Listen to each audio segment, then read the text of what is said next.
带去读唐诗，读经文送别。作者李白。读万经文way，来将楚国游。32并野尽，江入大洪流。月下飞天镜，浑声结海流。奈人故乡水，万里送行舟。简介：这首是李白初次打出家文，远渡经文山，伫人生时期的作品。千百年来呢，也真受喜爱名篇词。头一句呢，就立竿见影，讲出远流蜀都，到在湖北、湖南、楚国的故地经文山way。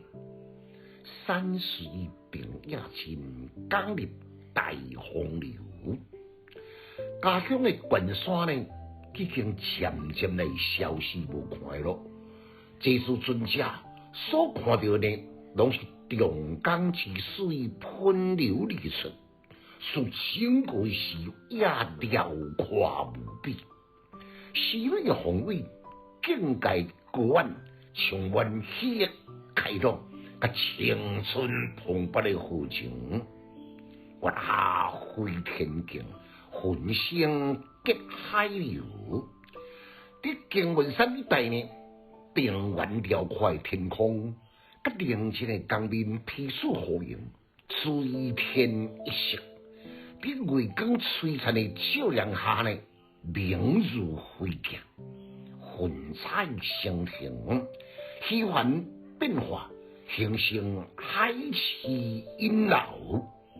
乃人故乡水，万里送行舟。用我的故乡水，虽然平安送我小船到在了楚国的地界，也毋过呢，要是依依难舍，毋敢来离去。故乡水啊，故乡水，唱连我到天涯海角，永生难忘。用我的故乡水，好一个实现呐！将家己思乡的情怀化成俗水，对恋恋不舍。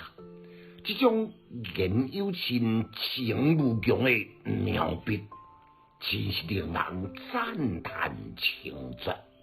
头尾相应，浑然一体，意境深远，别出心裁。词语呢，无我一句伫咧思念故乡，也无处处拢会当看到伊思乡的亲情。千古诗仙，实在是实至名归。读诗的囡仔白学歹，有气质，够文采。读诗快乐哦！